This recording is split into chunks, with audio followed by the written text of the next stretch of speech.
Welcome back to black horror Hindi channel.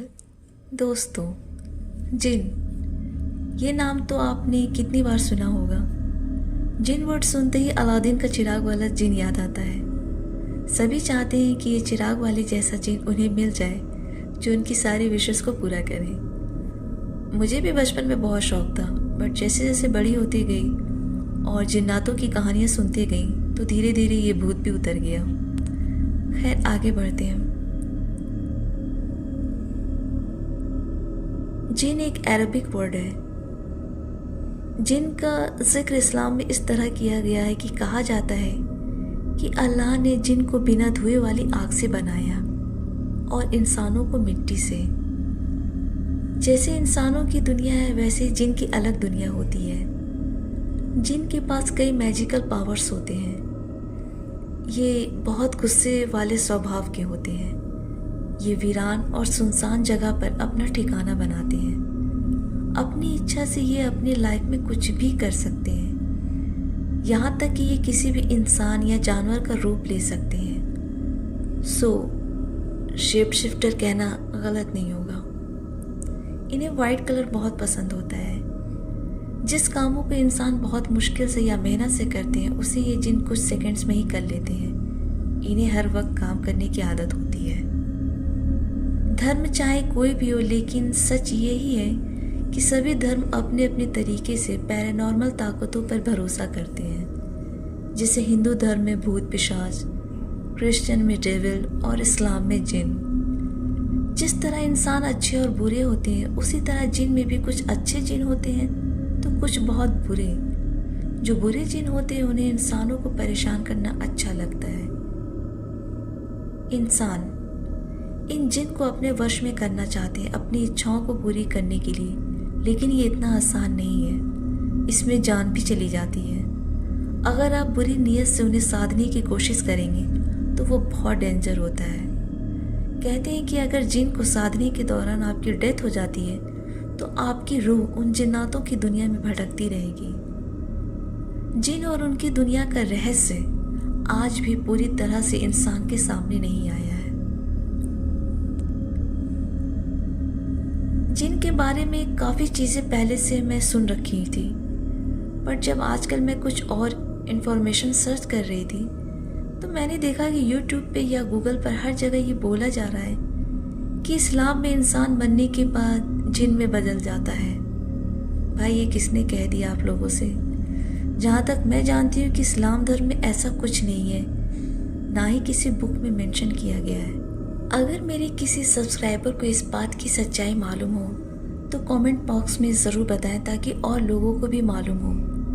इस बात को बताने का मकसद बस ये है कि अगर आप कहीं से इन्फो ले रहे हैं और उसे शेयर कर रहे हैं तो एक बार पहले रीचेक कर लें, क्योंकि इससे गलत इन्फो लोगों में जाती है। एनीवे, आगे बढ़ते हैं। जिन भी कई तरह के होते हैं। माना जाता है कि जिन 10 से ज़्यादा टाइप्स के होते हैं, बट आज हम सिर्फ कुछ टाइप्स के जिन के बारे में ही बात करेंगे। इफ्रित, ये जिन जो बहुत पुरानी बिल्डिंग्स होती हैं जो वीरान पड़ी रहती हैं वहाँ रहते हैं। ऐसा माना जाता है कि इफ्रित जिन पिरामिड को प्रोटेक्ट कर रहा है। अगर वहाँ पिरामिड में कोई चोरी करने या फोर्सली घुसने की कोशिश करता है तो ये उसे पनिश करता है। ये इंसानों से शादी भी करता है। ये आपकी हर विश को पूरा कर सकता है, बट ये बहुत चालाक और विकेड होते हैं। इन्हें अवॉइड करना ही बेटर होता है। मरीद, ये जिनों में सबसे पावरफुल माना जाता है। ये समुद्र या खुले पानी में पाए जाते हैं। ये साइज में हद से ज़्यादा बड़े होते हैं। ये तो आपकी विश पूरी कर देंगे, बट बाद में आपको पछताना पड़ेगा कि इससे अच्छा विश ही नहीं मांगते। अलादीन के चिराग में जिस जिन को मेंशन किया है ये वही मरीद जिन है। घोल, ये जिन बहुत ख़तरनाक होते हैं। ये कब्रिस्तान में रहते हैं और इंसानी मांस खाना इन्हें बहुत पसंद है। मैं जल्दी इस पे वीडियो बनाने वाली हूँ। हिन, ये जिन ज़्यादातर एनिमल का शेप लेते हैं, स्पेशली डॉग और स्नेक का। ऐसा माना जाता है कि इन जिनों के कभी पंख हुआ करते थे।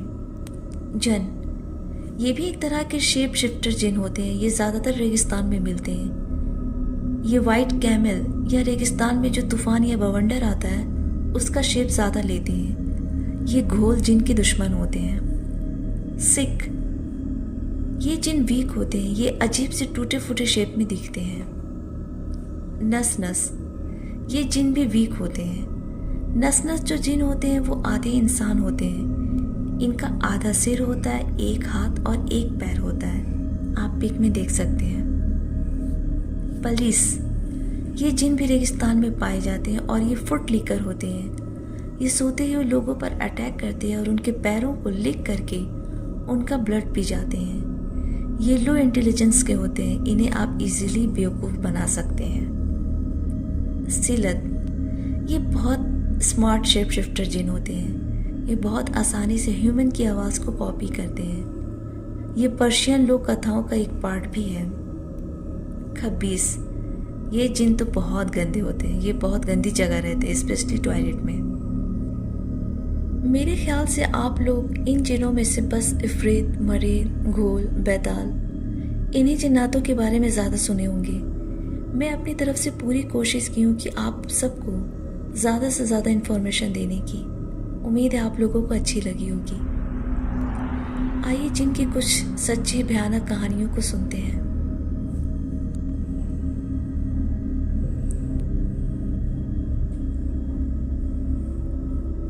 एक रात मैं घर की तरफ जा रहा था। एक्चुअली मैं नाइट शिफ्ट में काम करता हूँ। नाइट शिफ्ट में मेरा कोई टाइम नहीं रहता है, कभी जल्दी आ जाता हूँ, कभी लेट। उस वक्त रात के 2:30 बज रहे थे जब मैं घर से लौट रहा था। मैंने देखा कि एक पेड़ के कुछ पत्ते हिल रहे थे और अचानक से कुछ पत्ते गिरे। मुझे लगता है कि हो सकता है परिंदे होंगे, पेड़ है तो हो सकता है घोंसले में कुछ करते होंगे। मैंने ज़्यादा ध्यान नहीं दिया और सिगरेट चलाकर पीते हुए आगे बढ़ने लगा। कुछ ही कदम आगे बढ़ा था कि मेरे कंधे पे किसी ने हाथ रख दिया।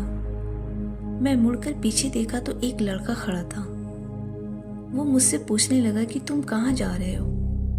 मैंने जवाब दिया कि मैं अपने घर जा रहा हूँ। जैसे मेरा ये जवाब खत्म हुआ वैसे वो शख्स अपने फेस को अजीब सा बदल कर वो लंबा होते गया और पेड़ के सबसे ऊंचे हिस्से तक लंबा होकर पहुंच गया।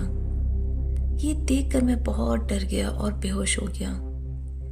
मेरी आंख खुली तो मैं घर पे था और मेरे पास एक मौलवी जी बैठे थे। उन्होंने बताया कि वो एक इफरित जिन था। तुम बहुत लकी हो कि उसने तुम्हें कुछ नहीं किया। ऐसे जिन बहुत खतरनाक होते हैं। उस दिन के बाद से मैं इस नाइट शिफ्ट के जॉब को छोड़ दिया था।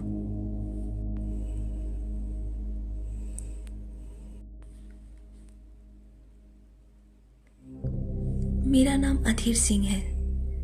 ये उन दिनों की बात है जब मैं यंग था और लाइफ को लेकर बहुत बेपरवाह था। मैं दोस्तों के साथ मिलकर अपने घर पर बैठकर बहुत गपशप किया करता था और जिन्नातों के बारे में बात करता था कि ये रियल में होते हैं या नहीं। कुछ दोस्त अपने साथ घटित कहानियाँ सुनाया करते थे पर मुझे यकीन नहीं होता था। मैं उन्हें बोलता था कि ये सब झूठी कहानियाँ हैं। एक रात की बात है, 11 बज रहे थे रात के, जब हम सारे दोस्त बैठकर बातें कर रहे थे। तभी हमारा एक दोस्त, जिसका दावा था कि उसको आत्माएं दिखती हैं, वो मोगरे का फूल लेकर अपने हाथ में आया था और कहने लगा कि पास में जो गर्ल्स स्कूल है वो बहुत हॉन्टेड है। वहाँ जिन्नातों का साया है और वहाँ की किस्से कहानियाँ बहुत फेमस है। मैंने कहा कि मैं इन सब बातों पर बिलीव नहीं करता हूँ, ये सब बकवास है। तो उसने कहा कि आधी रात के बाद से इस स्कूल की बाउंड्री पर दिए जलते हैं और बंद कमरों से जिन्नातों की चीखने की आवाज़ें आती हैं और एक लाल कपड़े पहनी लंबे बालों वाली एक महिला जिन नज़र आती है। मैंने कहा कि मैं इस बात को नहीं मानता हूँ। तो उसने कहा कि मैं तुमसे एक शर्त लगाता हूँ। तो मैंने कहा क्या? तो मेरे दोस्त ने कहा कि तुम्हें मोगरे का फूल का हार पहनकर स्कूल की गली का चक्कर लगाना पड़ेगा। अगर तुमने ऐसा कर लिया तो मैं तुम्हें 500 रुपये दूंगा और अगर तुम ऐसा नहीं कर पाए तो तुम मुझे 500 रुपये दोगे। मैंने कहा कि मैं तुमसे कितनी बार बोल चुका हूँ कि मैं इन सब फिजूल बातों को नहीं मानता हूँ। और अगर तुम्हें 500 रुपये देने का इतना ही शौक है तो शर्त लगा लो तब। मैंने उससे कहा कि बताओ कितने बजे जाना है। तो वो बोला कि तुम्हें रात के 2 बजे जाना होगा, क्योंकि ये सब 2 बजे के बाद ही शुरू होता है। मैंने कहा ठीक है, मैं जाऊंगा। रात के 2 बज गए थे और उस दिन बिना चांद की अमावस्या वाली रात थी, जिसमें घनघोर अंधेरा था और चारों तरफ का माहौल बेहद डरावना नजर आ रहा था। मैं जब वहां गया तो मुझे दिन भर की सुनी हुई जिन्नातों वाली कहानियां याद आने लगी। उस स्कूल में और उसकी गली में कहीं भी कोई भी बल्ब नहीं जल रहा था। अंधेरा इतना ज्यादा था कि अच्छा खासा एक बहादुर इंसान भी डर जाए। मैं अपने दिल में मंत्र पढ़ते पढ़ते स्कूल की गली में खड़ा हो गया। स्कूल का गेट बहुत बड़ा था और अंधेरे की वजह से ये स्कूल बहुत हॉन्टेड लग रहा था, जिसे देखकर मैं थोड़ा सा घबरा गया था। मगर मुझे दीवारों पर दिए जलते हुए दिखाई नहीं दिए और ना ही कमरों से जिन्नातों की चीखने की आवाज सुनाई दी। मैंने सोचा कि मेरे दोस्त वाकई में फालतू बातें करते हैं, पर मुझे तो ऐसा कुछ दिख नहीं रहा है। मैंने सोचा चलो स्कूल के चारों तरफ चक्कर लगा लेते हैं। मैं अभी थोड़ा आगे ही गया था, तभी मुझे लगा कि कोई मेरे पीछे पीछे आ रहा है। पहले मुझे लगा कि ये मेरा वहम है, लेकिन आवाज इतनी साफ थी कि मैं इसे झुठला नहीं सका। कोई मुझसे कुछ ही कदम पीछे चल रहा था। मुझे उसकी सांसों की आवाज भी सुनाई दे रही थी। मैं बहुत ज्यादा डर गया। इस चीज को कंफर्म करने के लिए कि कोई मेरे पीछे पीछे आ रहा है, मैं चलते चलते रुक गया और मेरे पीछे चलने वाली आवाज भी रुक गई। जब मैं दोबारा चलने लगा तो वही चलने की आवाज दोबारा आने लगी।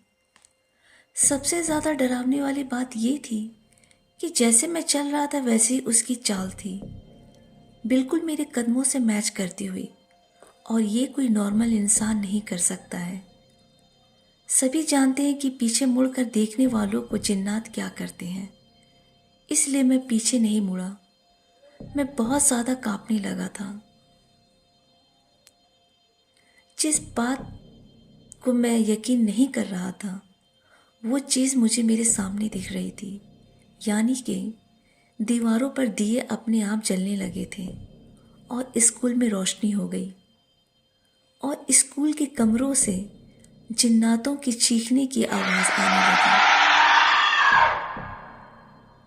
जिसमें आदमी, औरत, बच्चे सभी की आवाज़ शामिल थी।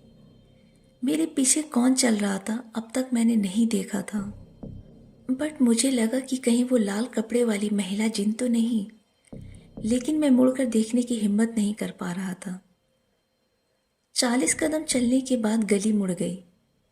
स्कूल के बगल में स्कूल के हेड मास्टर का घर भी था और ये देखकर मुझे बहुत खुशी हुई कि हेड मास्टर साहब के घर पर, मतलब उनके घर के बाहर एक छोटा सा बल्ब जल रहा था। उस बल्ब की कमजोर रोशनी में मेरी हिम्मत बढ़ गई थी। मास्टर साहब के घर के सामने एक छोटा सा कच्चा मकान था जिसकी छत नीचे थी। अचानक उस कच्चे मकान पर मेरी नजर पड़ी। मैंने देखा कि एक छोटे कद का इंसान, अब पता नहीं वो इंसान था कि क्या था, वो हाथ में डंडा लिए उस छत पे रस्सी बंधी थी, उस पे वो खड़ा था। अब 2 बजे रात को कोई रस्सी पे क्यों और कैसे खड़ा हो सकता है? ये सब देखकर मैं बहुत ज्यादा डर जाता हूँ। इससे पहले कि मैं बेहोश हो जाता, मैं डर कर भागता हूँ और मेरे पीछे चलने वाली बला ने भी दौड़ना शुरू कर दिया। गली का जो खंभा था उसके निकले हुए हुक में मेरा कपड़ा फंस जाता है। मैं गिर जाता हूँ और मुझे चोट लग जाती है और मेरे पीछे चलने वाली बला, यानी कि वो महिला जिन, मेरे सामने आ जाती है। वो लाल कपड़े वाली महिला जिन थी जो मुझे घूर कर देख रही थी। उसका चेहरा बहुत ज्यादा खौफनाक था। उसके बाल बिखरे हुए थे। वो मेरा गला दबाना चाहती थी। मैं हनुमान चालीसा पढ़ने लगा। जिसकी वजह से वो मेरे पास नहीं आ पा रही थी। वो मुझे मारना चाहती थी ताकि मेरे गले से वो मोगरे का हार निकाल सके। सभी जानते हैं कि जिन्नात को खुशबू बहुत पसंद है। स्कूल से चीखने की आवाज बहुत तेज आने लगी। चीखने की आवाज इतनी भयानक और तेज थी, ऐसा लग रहा था कि जैसे मेरे कान के पर्दे फट जाएंगे। मैं अपने कानों पे हाथ रख लेता हूँ। मुझे बहुत हैरानी हो रही थी कि इतनी चीख के बाद भी मास्टर जी के घर से कोई बाहर नहीं आया। फिर मुझे याद आया कि जिन्नातों की जो कहानी मशहूर है वो सच है और आज मैंने देख भी लिया। वो महिला जिन मेरे करीब आ रही थी और मैं तेज तेज आवाज में हनुमान चालीसा पढ़ने लगा और दौड़कर भागना शुरू कर दिया। और दोस्तों के पास आते ही मैं बेहोश होकर गिर गया। फिर क्या हुआ मुझे नहीं मालूम। मैं 2 दिनों तक बेहोश रहा। होश में आने के बाद इस घटना को सभी को बताया। इस घटना को बीते हुए काफ़ी साल हो गए हैं। मेरी एज अब बहुत ज़्यादा हो गई है, लेकिन आज भी उस दिन वाली घटना और चीख की आवाज़ आज भी मेरे जहन में बिल्कुल ताज़ा है।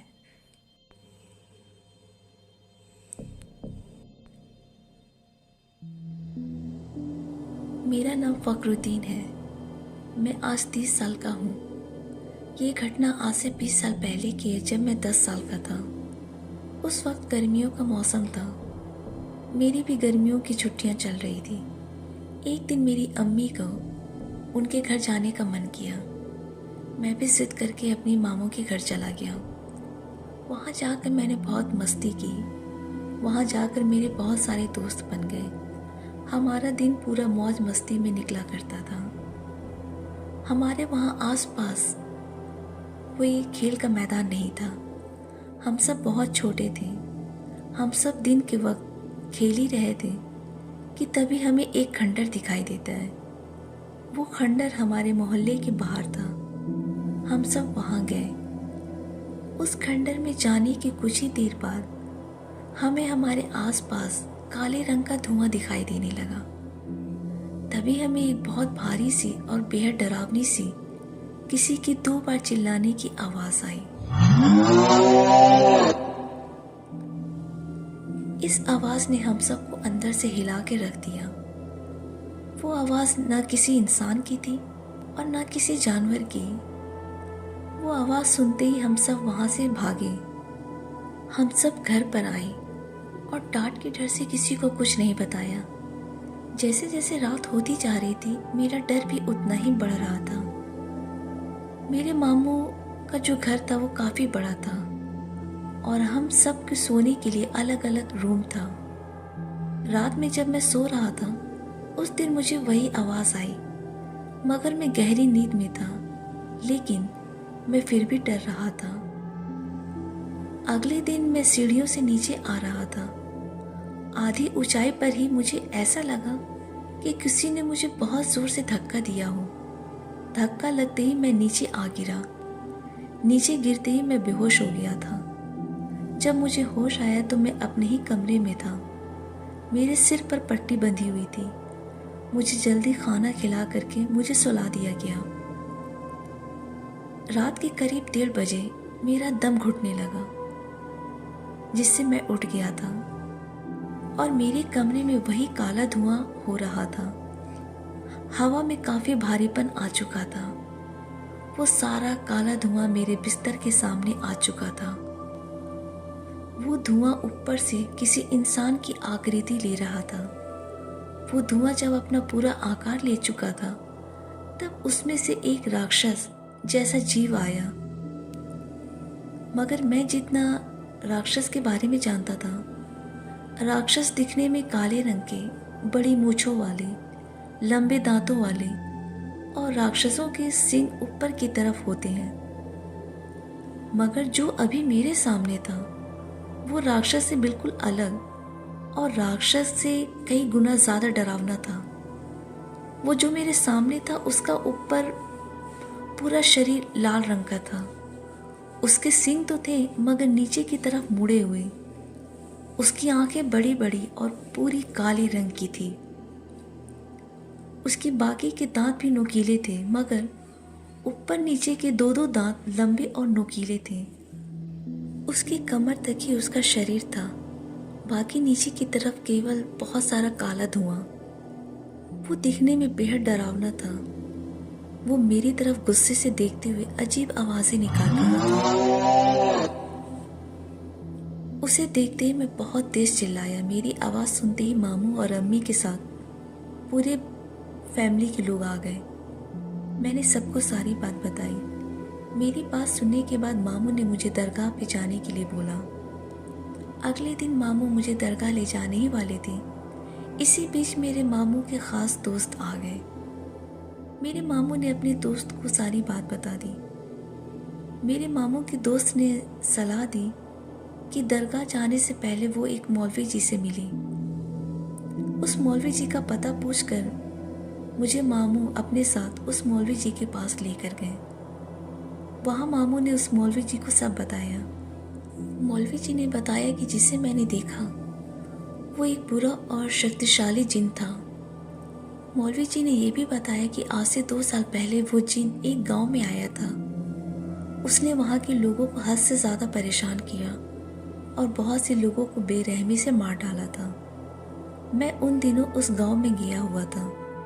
मैंने बहुत मेहनत से उस जिन को अपने वश में कर लिया था, लेकिन अभी 6 महीने पहले ही वो आज़ाद होकर मुझसे दूर जा चुका था। मगर मुझे अभी पता चला कि वो इस बच्चे को परेशान कर रहा है।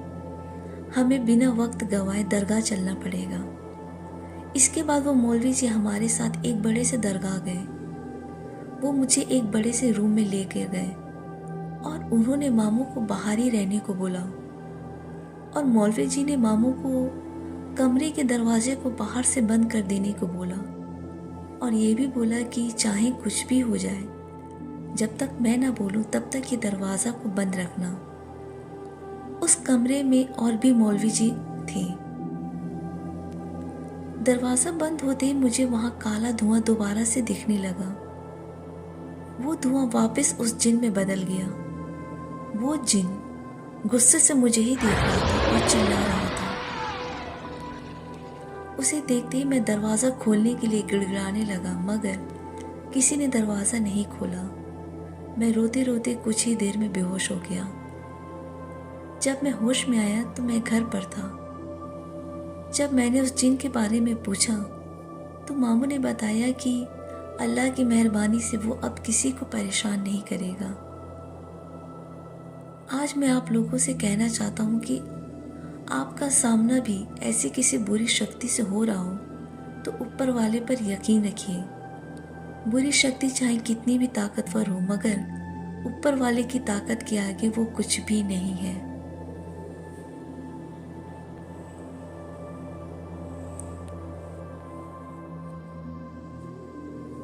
दोस्तों, आज की वीडियो और स्टोरीज आपको कैसी लगी हमें कमेंट में ज़रूर बताएं। आपके अच्छे अच्छे कमेंट्स पढ़कर मुझे बहुत मोटिवेशन मिलता है और प्लीज़ आप लोग वीडियो को लाइक भी कर दिया करें और आप लोग मेरे चैनल को अपने फ्रेंड्स और फैमिली के साथ ज़रूर शेयर करें ताकि इसकी रीच बढ़े। साथ ही आप चाहते हैं कि अगर आपकी स्टोरीज़ को मैं अपनी आवाज़ दूं तो डिस्क्रिप्शन में दिए गए लिंक पर अपनी स्टोरीज़ को भेजें। हम उस पर वीडियो ज़रूर बनाएंगे। चैनल पे जो नए दोस्त हैं उनसे रिक्वेस्ट है कि चैनल को ज़रूर सब्सक्राइब करें और जिन्होंने सब्सक्राइब किया है उनका बहुत बहुत शुक्रिया। दोस्तों, आप और किस किस टॉपिक्स पे वीडियो चाहते हैं हमें कमेंट में ज़रूर बताएं। Thanks for watching video. आज के लिए इतना ही। मिलती हूँ अगली वीडियो में। Till then bye and take care. I love you all.